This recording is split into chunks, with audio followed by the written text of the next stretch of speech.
Hi, it's Julia. Can you hear me? Hey, Councilman, here it's Candace. Can you hear me? Hey, Candace. Hi. Oh my God, it's so good to hear you. I only see you on Facebook, I know. How are you doing? I'm good, dodging bullets everywhere. Yeah. How's Annalise doing? She's good. She's in the car with me right now. Well, I'm driving, but so I'm doing it. I'm calling in, so I don't need to be seen, right? No. You're fine. We can hear you fine. Are there other people here with you? Councilor Flaherty just. Flaherty's on. Flaherty's on me here. Watch it. I'm watching. Hi, Councilor. No, I just want to make sure that I'm like, don't start babbling because I start, blah, blah, blah. But I do have a question about this before are we recording? We're not recording right now, but we may be live, but it's not recorded yet. So I've never done this before. I just need to know what's expected of me, Flaherty. What am I doing? What's this about? You vote the way that I vote and you'll be fine and you'll have a great career. How's that sound? I know, but what am I voting on, Flaherty? Don't put me in trouble. Today it's a hearing. It's Councilor Wu is chairing and sponsored a hearing on the Zoning Board of Appeals. There are currently appointments. There's 3, I think, new appointments and 1 reappointment that are being held in her committee. I think she's looking for some answers for some questions that she had that I don't think she got fully answered. So I think that's what part of it. But what's happening now is that the Zoning Board of Appeals, we don't have a quorum. So things are starting to back up at the Zoning Board of Appeals. Small things from small additions to your home and increasing living spaces to bigger, more important projects so that we should be focusing on. So hopefully we should get some questions answered tonight and it'll issue a committee report and put it in front of the council next Wednesday for a vote would be, I guess, optimistic. Other than that, that's what it is. It's just to get some questions from a previous hearing. Okay. Okay. All right. Well then, but I thought from according to my emails, like some appointments of 2 people, right? The 2 people that are being appointed. That's what we're asking about. The 2 people? Okay. Well, the subject of the meeting is to discuss the appointments. So yep. I want to say that there's a total of 4 appointments. There's 3 new appointments because there's been vacancies on the board, and there's 1 reappointment. But Councilor Wu, when she comes on, she can probably explain in detail. I don't have the appointments in front of me. I'm having my staff email them to me as we speak. So, but I think it's just in general to talk about the appointments and sort of next steps, and hopes that you get the answers from last time. Right, in a nutshell. So I'll follow your lead, okay? Thank you for that. Thank you. No problem. It's Flynn's birthday. He probably thinks he's got all the answers tonight, so you might want to follow him tonight. Is he on? He's such a hard worker. He's been showing up to everything. Have we sang happy birthday to him? I don't think so. Flynn would go to an envelope opening. That's a good one. I haven't heard that before, and I could see him on the invitation for that one. I resemble that remark, Flaherty. He is here. He's here. Julie, he didn't even take the day off for his birthday. Imagine that. Yeah, he's making us look bad. That's right. Yep. I can't believe I turned 40. You're older than me, Flynn. Who's kidding who? Just 2 months though. That's it. Happy birthday, Flynn, again. Thank you. You couldn't go out with your little mask on somewhere? You got to show up to all these hearings? I'm trying to get into the hearing. The video's not working. I don't know if Flaherty's not letting me in. Hey, Councilor Flynn, happy birthday. It's Candace. Hey, Candace, how you doing? Good, how are you? Good, thanks. The video's not showing right now because we have the slide up just for recording and starting purposes, but once the meeting gets started, you'll be able to see everyone.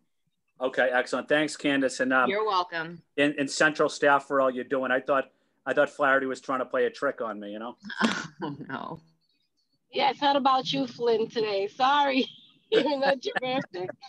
Thanks for the work you're doing, Candace. You guys are doing a great job, you and Kerry and the team and your lady and everybody. Thank you. I appreciate it. Thank you. Appreciate all that you're doing for us and for the city.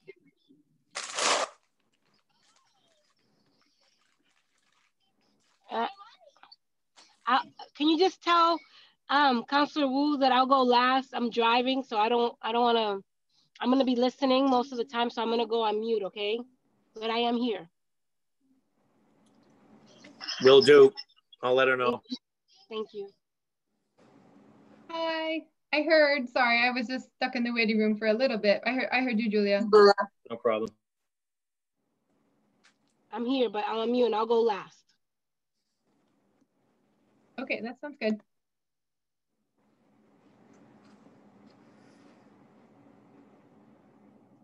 Hey, Councilor Wu, do you have an idea of what time you want to get started? I'm ready anytime. I was just going to give another minute in case any other colleagues came, but I'm not waiting for anyone in particular in terms of panelists or anything. Okay. Candace, if you could just, like, I don't know if it was Frank before Mike. I mean, I assume Eddie was first because he always is, but what the order was after that. The order, yeah, I can let you know. Hey, the order. not so fast, Madam Chair, not so fast. Flynn was a little slow on his birthday. He's got, yeah, he deserves a break on today. Happy birthday. Thank you, Michelle. And be here too. Okay, yeah, Candace, that would be great if you let me know the order. And so we had Councilor Mejia, but she said she will go last because she's driving right now. Mm-hmm. Councilor Flaherty. I'll let Flynn go in front of me because it's his birthday. Thank you. Then Councilor Flynn. And then you came in, and now I see Councilor Bach has just entered. It was Councilor Baker came in right after you, so he was right before Councilor Bach. Okay, so Baker, Bach, then Mejia. All right. And I'm going to start the recording now, just so everyone knows. We weren't recording before, so the conversation before wasn't recorded, but just so you're aware, anything said now is going to be recorded to the cloud. Okay, great. And I'm ready to go anytime.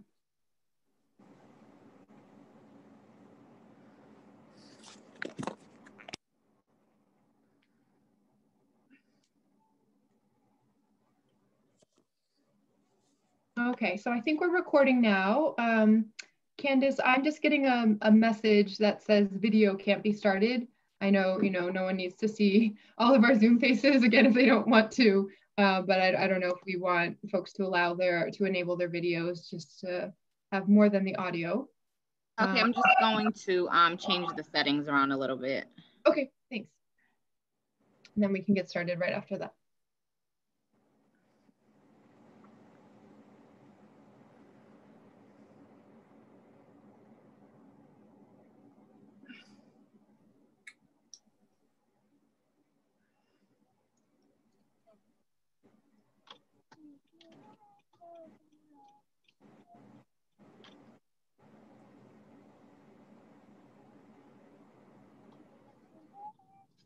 Okay, great.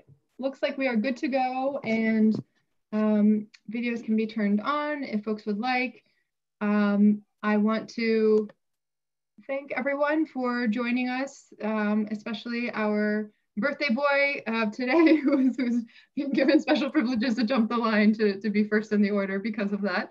So thank you to Councilors Ed Flynn, Michael Flaherty, Frank Baker, Kenzie Bach, and Julia Mejia so far. This is not actually a hearing or a working session. It is a meeting of the City Council's Committee on Planning, Development, and Transportation.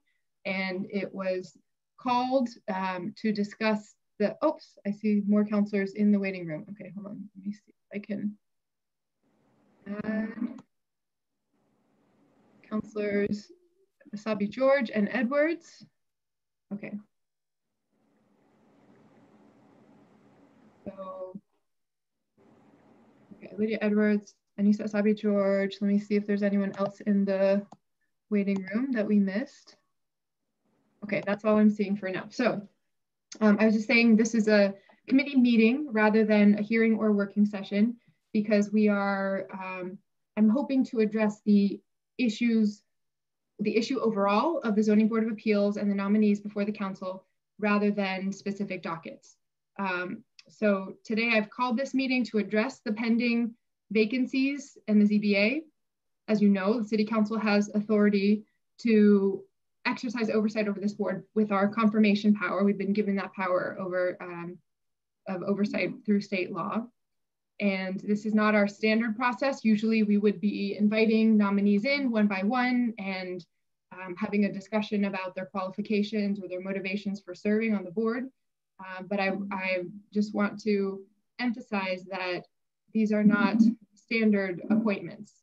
These appointments include the seats that were vacated from resignation in the wake of a federal corruption investigation with underlying questions. And many of us have continued to hear from our constituents that the development process, and specifically the ZBA's role within that process, isn't working for neighborhoods and residents. It's not about the individual ZBA members who will work extremely hard and are volunteers.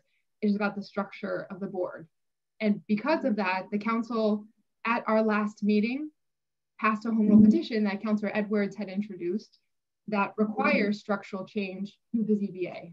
So, you know, we all voted on it, but the home rule petition requires more transparency and some process changes, but it also works to correct a mismatch between the expertise represented on the board and the expertise that communities need for neighborhoods to feel like the development is serving their needs. Residents have been raising these issues throughout the development boom, and we have, it kind of came to a head last year when there was the guilty plea from a former city employee around taking a bribe to influence the ZBA decision. So in the months then, I just want to emphasize that we have not moved these appointments while waiting for the cloud over the ZBA's integrity to be lifted. Questions about what happened, who was involved, how we could guarantee residents can trust the city agency and city government, waiting for the investigations to be completed, waiting to see the reports, and then receiving a few pages that did not provide the answers. And I've forwarded questions I've asked and responses received to all the counselors as well. So I wanted to ask everyone here to discuss evaluating these appointments differently than usual council business, because in my estimation, we can't go back to business as usual on the ZBA for many reasons just outlined. And I think we have the opportunity to reflect the spirit of that home rule petition that we just passed, to require that type of expertise that isn't currently represented, which we need to be injected into the development process, expertise around, one seat around climate change and environmental protection, one seat around urban planning that would be added to the board. So last thing I'll say is that the city council's power is limited, but while we're waiting for the state to take up action on this home rule petition, I'm going to recommend that we take up these nominations differently than usual and take the opportunity to ask for expertise that matches the legislation we just voted on, which I forwarded all the resumes of the sitting board members as well as the nominees, and we can go through that in more detail if you like, but that type of expertise, those two categories in particular that are about ensuring the future of our city, the development that we're putting into all of our neighborhoods matches the needs that we'll see from a climate perspective, from an urban planning perspective, that is not currently represented on the board or in the nominees that are before us. Okay, so that's what I wanted to get on the table, just from my perspective of why we're here and why we're doing it a little bit differently than usual. So, I think maybe with Zoom, it makes sense for, I don't think because it's a committee meeting that we need to go through one by one and make sure everyone says something. So if folks want to, okay, I see some hands raised. Actually, why don't we just go through one time through in the order so everyone has a chance to say what they'd like to say, and then we'll go back and if folks have comments, raise your hand. Okay, so starting with Councillor Flynn, it will be Flynn, Flaherty, Baker, Bach, Mejia, Edwards, Asabi-George.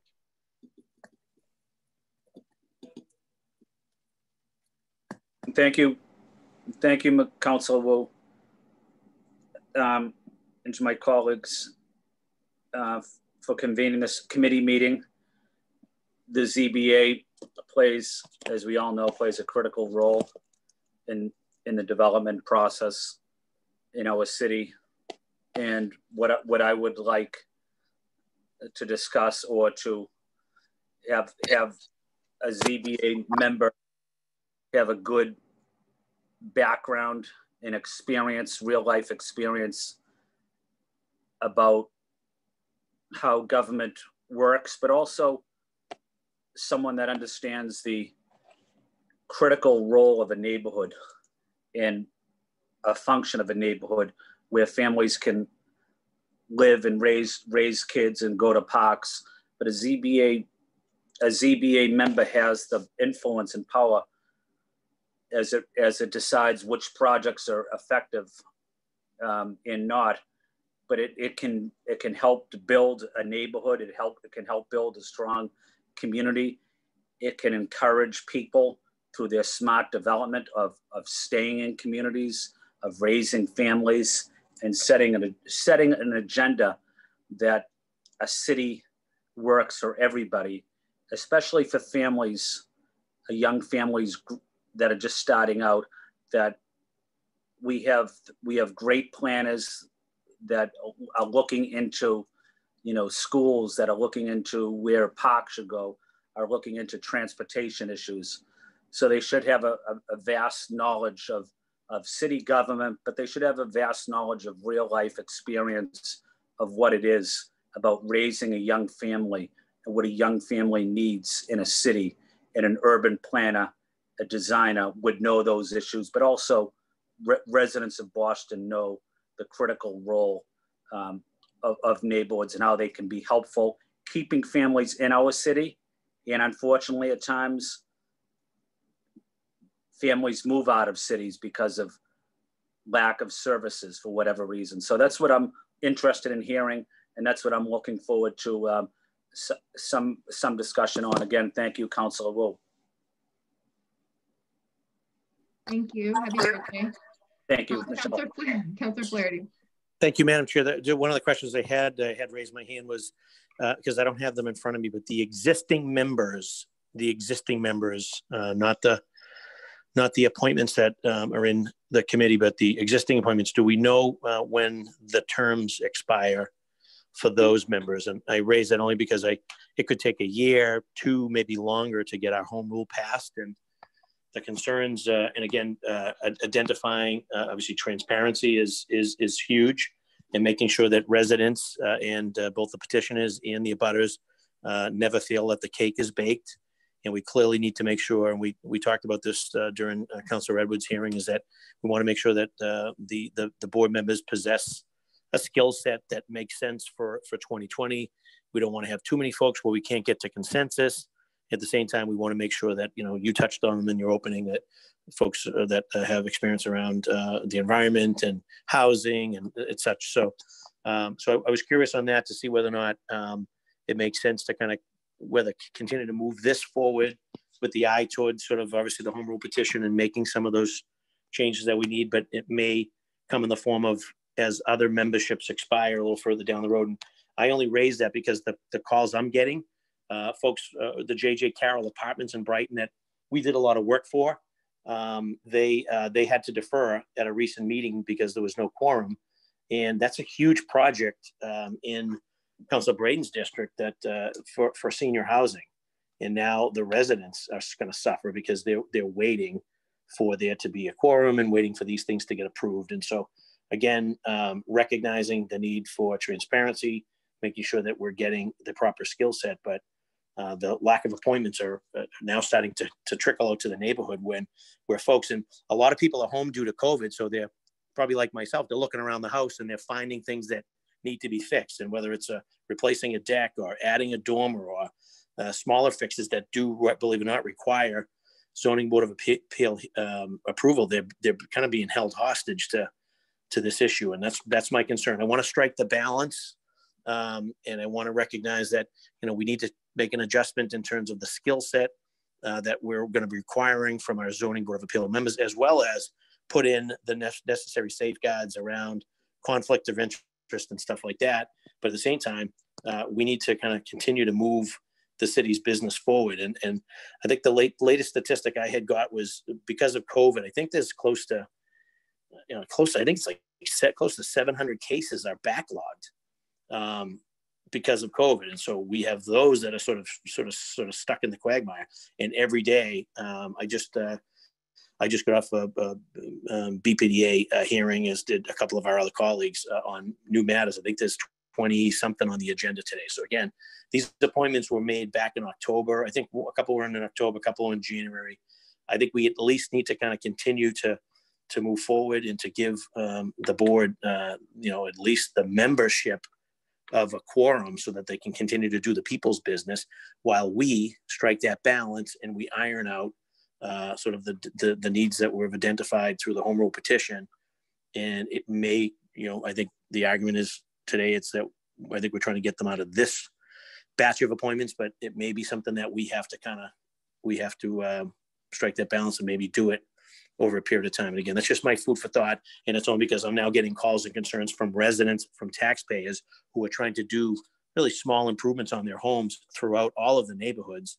And they're hitting the wall because of the backlog. And I think we've got to recognize that, that there's a role to play and that there's business to be done. And at the same time, and we're trying to get some of these changes brought forward. And I'm not quite sure we're going to be able to do it all in this one full swoop of these 4 appointments. I think we got to give some thought to how do we kind of keep the trains running on time, at the same time focus on the changes that we needed, that we've identified in the home rule petition, and kind of move forward. So that's kind of my 2 cents on it, Madam Chair, and I'm open to other people's thoughts and opinions on it. Thank you, Councilor Flaherty. Yeah, just I forgot to mention in the beginning the backlog. So that's the reason why I wanted to call this meeting today, in the hopes that at our next council meeting next week, that I want to see action on this one way or the other. As committee chair, I'll put a recommendation before the council then, but we need to address this. And I think it's important to note, so just in case folks would find this background helpful, there are currently 4 active full board members, 2 active alternates, and 1 holdover alternate. So there are 7 people who are essentially serving on the board right now. 5 makes a quorum. The issue is that not everyone can make every meeting. People need to recuse themselves, etc. We have right. And Madam Chair, just on the 4, Madam Chair, if I may just interject, on the 4 that are in front of us or in committee, which one of them are statutory seats, like like the architectural board or the real estate board? I don't have them in front of me, but which one of them are statutory? Because that's another factor here. Like until the statute gets changed, we're sort of we're hijacking those 4, trying to bring around change when statutorily those seats are kind of already secure until we get the home rule passed. You know what I'm saying? Yeah, so to answer that question, there are 2 full members nominated. Each are with a statutory background, one from Greater Boston Real Estate Board and the other from the BSA, the Boston Society of Architects. And then there's another new alternate nominated with that Boston Society of Architects track. And then there's just a reappointment of an alternate who is with the Building Trades Employers Association, but again it continues to serve in holdover status right now. Got it. Thank you for clarification. Thank you. Councilor Baker is next. Thank you, Councilor Flaherty, for your words there. I think they ring true, that we have to move some appointments along so we can get back to business. I'm hearing the same stories about people trying to get work done, and the normally arduous process is even longer. And the other day I had a project shot down. I thought it was a good project, had an amazing amount of abutter support, civic support, and one person that didn't take part in the whole process, which lasted about 2.5 years, wanted to make noise and run around the campfire and made calls, and ultimately ended up getting the project denied, which I was shocked. So I think we need to move these along. However we do that, I understand the politics behind it. There's people that are playing politics with it. That's fine. But I do think we need to get business moving forward. And I can't agree with Michael's words anymore. And I'll sit and listen. Thank you. Great, thank you, Councilor Baker. Councilor Bach.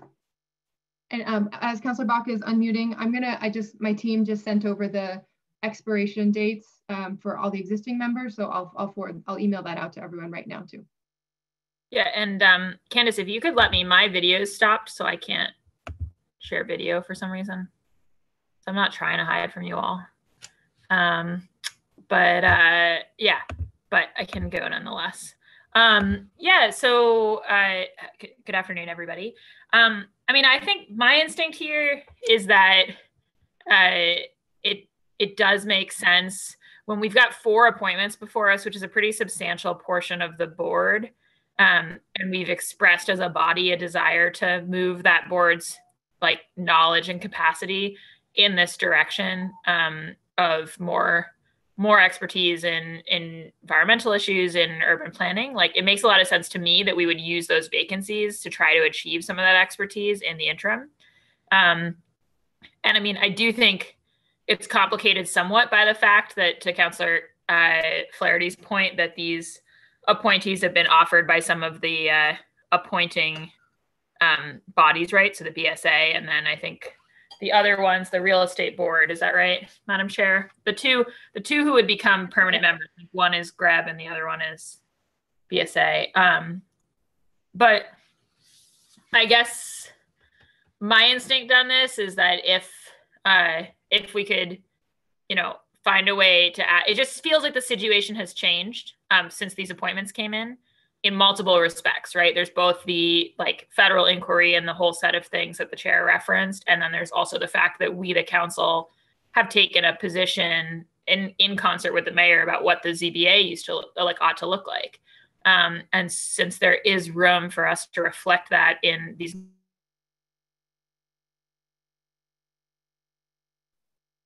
Uh-oh, Councilor Bach, your sound cut out.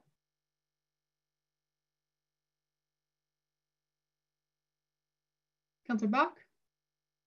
Okay, I think we might have. Oh, that extremely now you're back. I don't know if it was just me, but your sound cut out for 15 seconds. Okay. All right. I'll just say what was the change things had changed in the meantime, including the council and the mayor. Right. So they've changed in the meantime, both in terms of us taking action and in terms of what's happened vis-a-vis the ZBA. And I don't think it's crazy for us to go back to the appointing authorities and say, hey, as a policy matter, we're really committed to this type of expertise. Could you guys put forward appointees who would reflect that? We might have to think through what the mechanics of that are, Madam Chair. Like, do we ask one of those bodies to put forward somebody who reflects those, like, somebody who reflects one of those capacities and the other to put forward someone who reflects the other, right? Like, and I think there's also a question I would be open to for like BSA. I think they have both an alternate and a board member in the mix. And I would also be, open to one of those two appointees becoming somebody who's got this expertise. I mean, I think, we have to think about the process here. I also think that if we do make that request, the onus is on the council to Councillor Flaherty's and Baker's points to take up any, subsequently submitted appointment, like very expeditiously, right? To hold a hearing and vote on it like in rapid fire. And I do share the concern. I mean, JJ Carroll is a project that I worked on back when I was at the Housing Authority. And I think like it's obviously concerning when we aren't able to move business forward. Although to the chair's point, we haven't reached the point where it is like impossible for the business to move forward. It's a constellation of factors, right, that cause that particular one to happen. But there's a reason we have alternates and we want to have a fully appointed board. So yeah, so that would be my main comments, Madam Chair, is like I'm inclined to the idea that with this many vacancies before us and in light of the whole situation, it makes sense to ask the nominating authorities to renominate with those in mind, but with the view that we would want to do it really specifically, and then that the onus would be on the council to pursue it very expeditiously, subsequently. And I don't know whether, and then I'm ambivalent about perhaps we should just confirm the holdover person. Like, I don't know what the kind of, I find myself slightly unfamiliar with what the council's norms has been on passing ones that have been nominated before, but certainly if it's been our default to kind of judge that if somebody's, been a member in good standing, that we continue, that might make sense. But anyways, those are my 2 cents. Thank you, Madam Chair, for holding this meeting. Thank you, Councilor Bach. That's very helpful. I will add one point that you brought up in terms of what are the options for trying to get this expertise. So yes, there's those 2 seats that are connected with organizations, and each of those organizations usually can put forward, let me just double check the legislation, can put forward multiple nominees. So for example, the Greater Boston Real Estate Board nominates 4 people to the mayor, and the mayor picks one of them. And same thing with the Boston Society of Architects. They hand a list over of 4 people to the mayor, and the mayor picks one of them. So, there's some question about, was there someone else on that list that might have had this type of expertise? I will also note that there is another full position available for the mayor to nominate that doesn't come from any organization at all. So he has not nominated a second mayoral seat that of someone who's tied to a neighborhood association, who has served on a neighborhood association for a year. And that has not been submitted to no names have been submitted to the council for consideration there, as well as he could also, anytime nominate 3 additional alternate seats, his own at-large seat, which has no restrictions whatsoever, and then the 2 mayoral nominees that represent neighborhood associations as well. So there's technically a pool of 1 more full member and then 3 more alternates that are, totally, there's no one even suggested yet.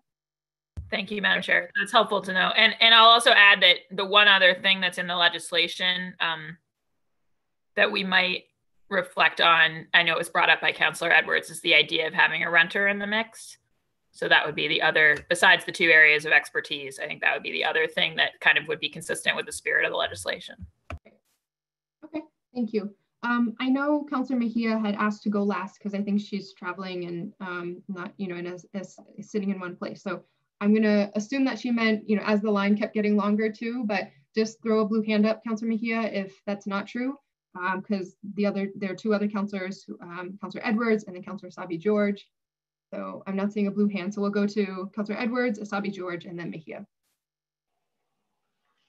Thank you. I echo a lot of what my colleagues have said. I have heard about the line. I've had some projects take a risk, if they will, that they felt was, an unnecessary risk and then get shot down, with mitigation also being shot down with them. I do think that being able to view the current applicants that are proposed to us from the mayor, and I think it was really important, and I appreciate you explaining that, Councilor Wu, that there's a pool that he chose to pick from, and so that's who's pending.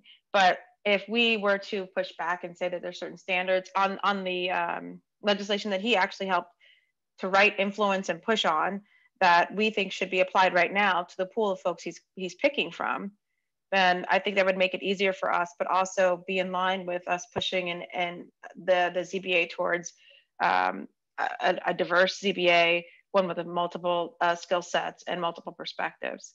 So I do think it's worth us vetting them, but also asking the mayor of the pool, do you have somebody else that is closer to the home rule that he just signed?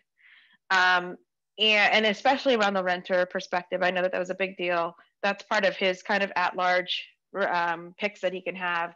And then also in general, I mean, I think it's also important for us to tell Greater Boston Real Estate Board and also the BSA of the folks that you're going to be proposing going forward, please look to have an eye towards the home rule petition. Folks that are urban planners or have that background or experience, folks that have an environmental background, those things as well in terms of the pool that they're going to produce. I do think that we can come to a conclusion on this. I do think that we can definitely get some folks through, but I do think that there's as frustrating as this is, it's also frustrating because this is the way the system is set up. This is the last kind of voice that we have in this dynamic when it comes to the ZBA. The executive order is helpful, but it isn't permanent. And you know, until this home rule is passed, we're still kind of doing the best to influence who's on the ZBA through this process. And let's be very clear, this is the most influence we're going to have right now until that home rule is passed. Great, thank you, Councilor Edwards. And just to make sure, because I didn't totally reconcile, like go through and read the home rule again, is it just the 2 extra positions with those expertise and we had discussed the renter, or are there other pieces that the home rule had in terms of appointments? So it's, well, in terms of appointments, it's the 2 additional seats, right? Of the urban planner perspective, which would be proposed by Metropolitan Area Planning Council, MAPC, and the environmental, which would eventually be proposed by CLF, Conservation Law Foundation. Of the mayor's at-large kind of picks, we asked that he would, and he agreed to, pick a homeowner, make sure he had that perspective, and pick a renter and make sure that person had that perspective as well. Then there's the look backs of 5 years, there's the conflicts. One thing I do want to say that we could remind folks, they were required to put in their financial disclosures, all sitting board members, but I don't know if we want to make that as part of the process or part of this vetting. Maybe that's asking too much of them to be vetted around. Maybe they shouldn't have to submit all that stuff if they're not on the ZBA, but that is part of their new requirements. They have to give out their financial disclosures. Current members have not yet. I don't know if we want to do that to future members, it may not be fair, but definitely want to put that on there as well. It's about the conflicts of interest and look back, so. Great, okay, thank you, Councilor Edwards. Yeah, so my quick reaction to that in terms of what could be an immediate way forward is maybe there's not until the home rule legislation will be passed, maybe there's not different requirements in terms of disclosures, maybe it's not, MAPC and CLF necessarily picking these, but just ensuring that the seats we have available at least bring this expertise that we've emphasized. And then the mayor's extra seat that he has to nominate, that he hasn't nominated anyone for yet, that has basically been tagged in the legislation for a renter, and we would hope to see it either in these new seats or that. Okay, I see you have your homeowner. Oh, sorry, go ahead, Councilor Edwards, finish. It's renter and a homeowner, because he has the 2 at large. He's got 2 community group kind of things. So that's what's in the legislation. Okay, I would need to double check who the current one that sits in those seats, whether he is a renter or a homeowner. I don't know. I think it's Joe Ruggiero. If it's Joe Ruggiero, he's a homeowner. He's a homeowner. Okay, so the next one would have to be a renter potentially. Okay.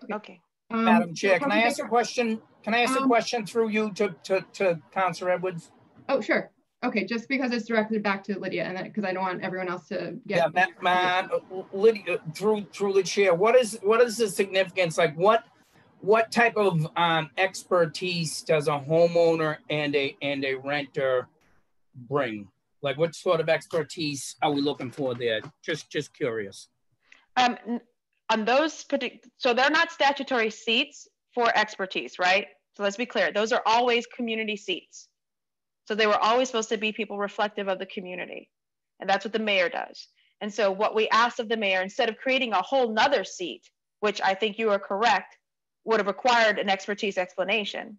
We just simply said, but the seats and the picks you already have, Mayor, could you make sure that one at least is a homeowner and one is a renter? So do those people have to be able to read plans or anything like that? Or I don't. They currently do not have to. They're just supposed to be representatives of the community. Like Joe is he's a East Boston guy, worked really hard from the civic association. That's part of the also requirement. You have to be involved. And all we're saying is when you go to pick that person, and Mayor agreed to this, the homeowner, they come to the neighborhood organizations. They have to do that. They have to demonstrate having worked hard and been part of this vetting process at the local level if there's an expertise. But after that, we just simply said, rather than create a new seat, could you at least pick a homeowner and a renter? So both of those, the homeowner and the renter, have to have shown a history of going to civic meetings, being involved in process. Yes, and they currently have to now. That didn't change. That didn't change at all. Okay, yeah, thank so you. Just on that point, the law actually says that I think they have to have been involved for a year. Hold on, let me just double check. An officer, okay, so an officer, so they have to have been involved as an officer or a member of the board of directors of the neighborhood association of a residential neighborhood association for at least 1 year, assuming it's a group with more than 25 members, or they could be not an officer, but part of an elected neighborhood council for more than 1 year. Okay, so Councilor Sabi-George. Thank you, Madam Chair. I appreciate the conversation and the dialogue so far. Do we have, and I did step away for a quick moment, do we have a timeline outlined already? I know you're looking to bring a report before the council next week, but what is the timeline for this process? Yeah, I would love to find a way to confirm nominees that match these areas of expertise as quickly as possible. I feel very much the same pressures that several councilors have referenced about stopping residential projects and others who have been in the queue and working. So I'm just checking quickly because I know we're on a limited council schedule over the summer. After next Wednesday's meeting, we don't meet again until September 16th. Yeah, so that would be the next chance to vote through a batch of nominees. And I would hope is that your intention? Yeah, is to have that. Yeah, if there's a chance we could get this resolved by Wednesday, I would love for, you know, a quick conversation. I actually had reached out to some folks earlier today to see, can we talk to the BSA and Greater Boston Real Estate Board?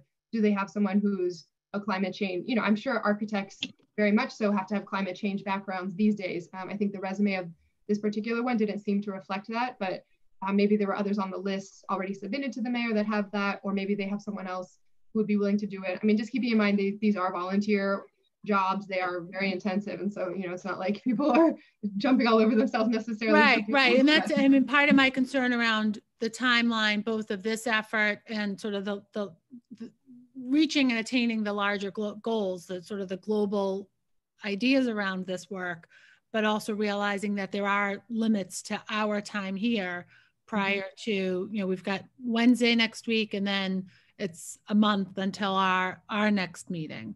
Yeah. So is it your hope that we'll be wrapped up for sure? I mean, yes, it'd be wonderful if next week could happen, but then the next deadline would be September 16th. Yeah, I mean, I would do everything in my power to get to that point. I have no interest whatsoever in the council holding this up. I do think we need to not just have a radically different outcome than the one we just voted on with the home rule. So I think, you know, just thinking it through out loud, assuming that we wouldn't get new nominees filed for Wednesday's meeting, like maybe there's a chance that they can be identified and late filed by the administration to be officially, you know, to be ready to the record on Wednesday. And then we have the docket in place, we do a quick hearing, and then we're done by the 16th. If that doesn't happen, we could still call a meeting of the committee even without a docket. And I think everyone would agree that this would be, you know, in line with what we're trying to do, to have a quick conversation about a nominee, even though it's, you know, not, the docket isn't technically before us. Okay. All right. That's, you know, I think everyone else has covered some of these, some of the questions and concerns out loud already. And for me, the outstanding item is the timeline and how do we get there sort of quickly, you know, considering the restrictions of our meeting schedule. Thank you, Madam Chair. Thank you, Councillor. And Councillor Mejia. Yes, sorry for not being able to join you. I was listening, but I want to be safe in terms of driving. But I do have a few questions. You know, I am just curious about whether or not any consideration is being made about political donations that people have made. Board nominees, I don't know if those things get looked at. And to be completely honest and transparent, I'm walking into this conversation, you know, I don't have a lot of experience with this topic. And I don't want to derail any conversation that's going to help move people and their work at home forward. But at the same time, I also want to be mindful and thoughtful about what the process is so that people feel confident that we are doing our due diligence and making sure that those who are being appointed, you know, that there's no financial gains or interest and things of that nature. So aside from just the standard, the board appointees for people who are like urban planners and environmentalists and renters and other categories, I'm just curious, are they just regular people? Like, who aren't even part of a neighborhood association. They're like just regular Joe Schmoes out here who aren't having conversations like we're having right now, but are being impacted about these conversations every day. And I'm just curious about, you know, is there like a grading system to determine who gets appointed? Like, is there like a metrics? Like, how do we know who is qualified and who's not? I don't know. And I'm not asking you all to answer those questions today, but I'm curious just in general. And I would also like to support Councilor Edwards' point about having a renter and a homeowner on the board. And if we can expand that, and specifically having someone who is rent burdened and someone who is a first-time generation homeowner, that would be really great, just because I think just having people is a good idea, but I think if we could be super intentional about how we're defining those voices, I think can really help us in the long run. And then the last thing that I will say, and that I'm just curious about accountability, and is there a system where every so often we get to hear how these board members, you know, whether or not they are voting in ways that are in line with people? Like, is there a mechanism in place? And I'm the newest one of everybody in the bunch here, so I'm sure you probably know a lot more than me, and I want to be really respectful of the wisdom that is in this room. But those are just some things that instinctually pop up for me. Thank you, Councilor Mejia. I think some of that is captured in the home rule petition, which again, you know, who knows what the timeline could be to implement that. But you know, Councilor Edwards, correct me if I'm wrong, but I think the financial disclosures is intended to get some of that as well, of like, who, you know, what are they tied to, what interests are they tied to, et cetera. And then I think in terms of the criteria and reporting back and accountability, that for sure is in the home rule petition in terms of which variances have been given out of what, in what ways. And what right. Yeah, the financial disclosures would be helpful, but the financial disclosures would very likely be happening after they're on the board. So again, I think now that I think about it, I mean, I didn't have to submit a financial disclosure to run for office, right? I got here, and then subsequently, because I'm in the office and I have certain ethical standards that we all get trained in and all have to sign up for, we submit the financial disclosures.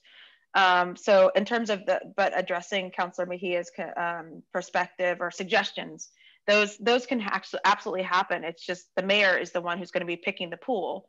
So it would be to him that we suggest that when he's thinking of a renter, think about a renter who's struggling, or a renter possibly on Section 8 or something like that.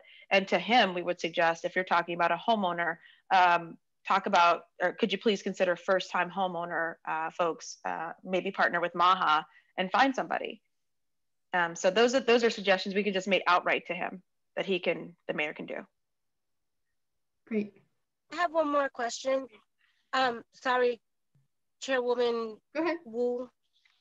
I'm just curious whether or not can the council recommend, like, what role do we play? And just say yes or no to the people that have been in front of recommended to us? There's no role for us? Correct. We do not. So we are we have confirm. Hearings we to confirm. vet.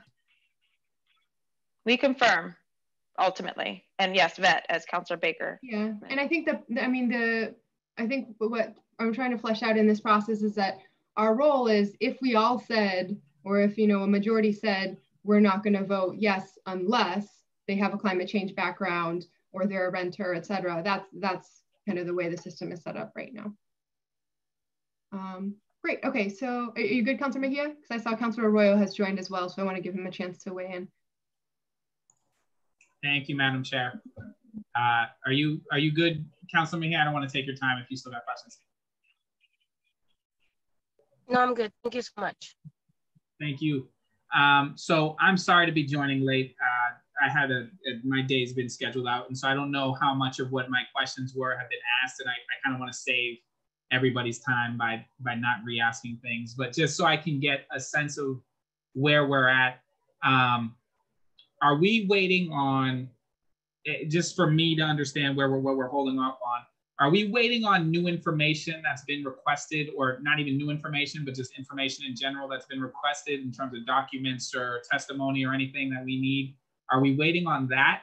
Or are we waiting on, and I recognize that Councilor Edwards' proposal, which I support, that changes the ZBA board, is currently a home rule petition. And are we waiting on sort of having the ZBA appointees represent more what the what's intended through that home rule petition that the ZBA look like moving forward, or are we waiting on both things? So I will answer this. I see Councilor Bach has a blue hand. I know she had a commitment at 5:30, so I think we'll have time to hopefully get her in before then. I would say the latter. In my mind, as committee chair, it was kind of two tracks, right? There's been some issues that have come up with the ZBA. Can we clear the cloud and just restore trust in the agency, either by providing answers, which, you know, I feel like I've gotten the same answers over and over again that, you know, for me, don't feel like they're actually answering the underlying questions, but not letting that get us stuck, because we are still seeing homeowners and others who have gone through the process needing a resolution to this. So given that that has not resolved the issue, can we try to address structural change a different way instead of looking back, because it doesn't seem like that is getting resolved, looking forward and kind of using this opportunity to create the chance to have that expertise. So are we waiting on some information though? Is there like any kind of information request that we're waiting on?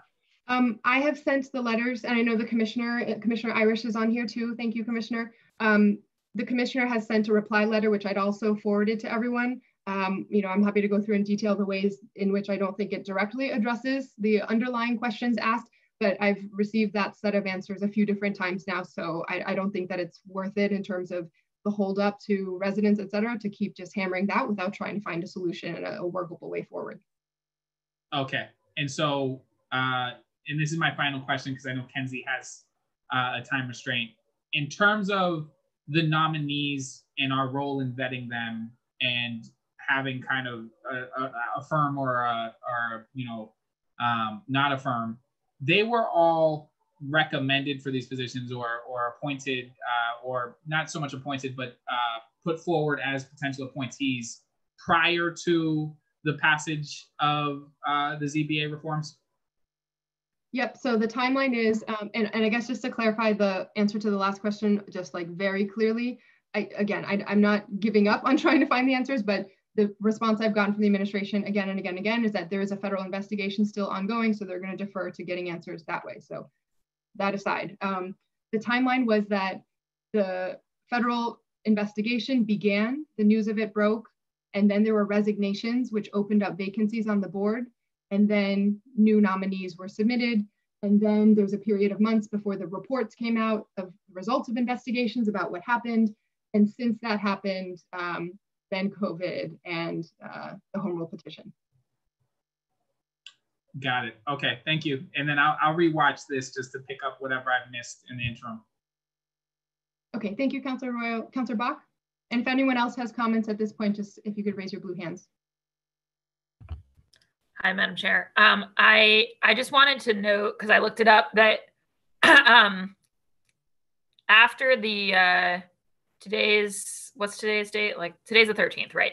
So between now and the next council meeting, right, which I think is like September 14th or something, it happens that there is only one ZBA meeting, because the ZBA actually also takes a little like break in late August, early September.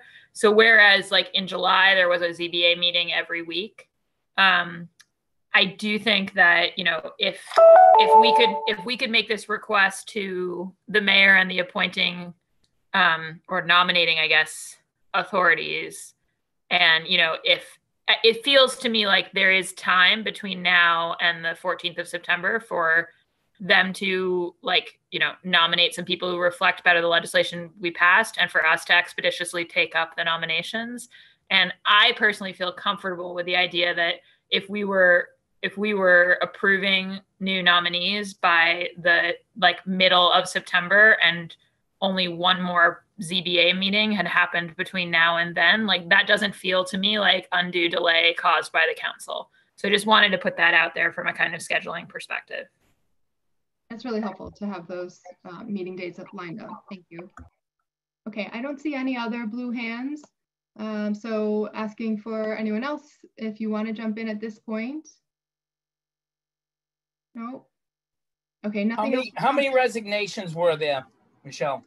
There was one resignation right after. There was a retirement that had happened right before as well. So there were actually 2 vacancies during that time period. So in a month, we're looking for new names to be put forward for us to have a hearing and then nominations. You mean a confirmation vote? I'm sorry. We're looking for new nominations to be put forward. We're looking to have a hearing for us to vet and then take a vote all in a month. Yep. Okay. Thank you. Yeah. Everyone has my word as chair that I will do whatever is within my power to stick to that timeline. Okay, so no other comments from councilors. I want to give Commissioner Irish the chance to weigh in or say anything. I know you've been at all of these sessions and have heard my questions over and over again and have been incredibly patient and responsive in terms of getting me a response. So is there anything else you would like to add, Commissioner Irish?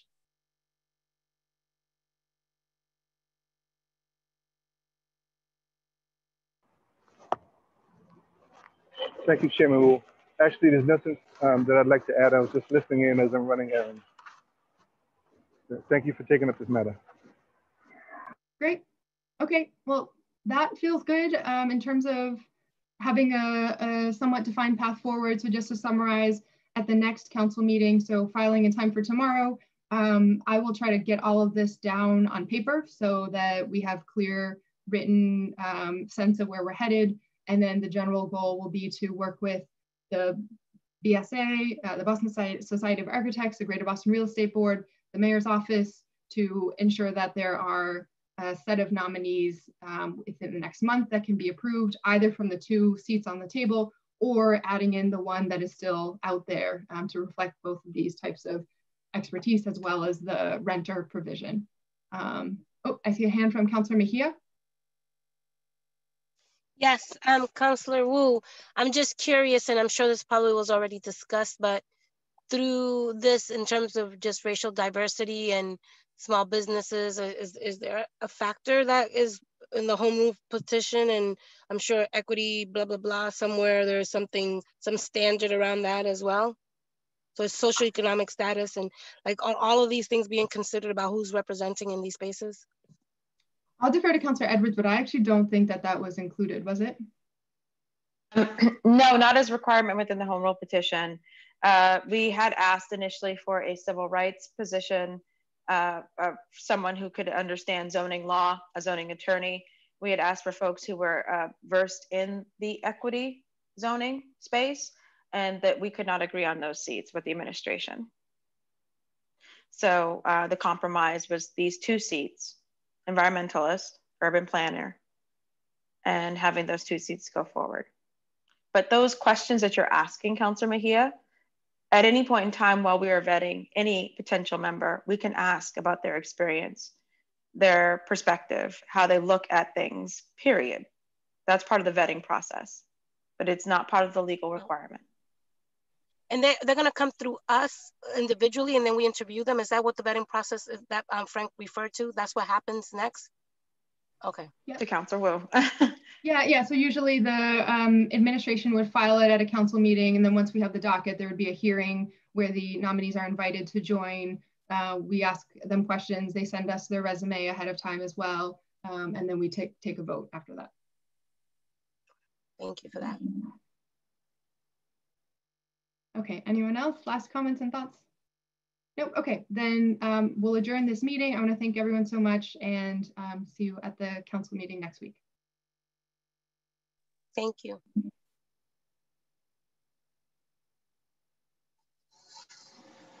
Thank you. Bye. Bye. Thanks.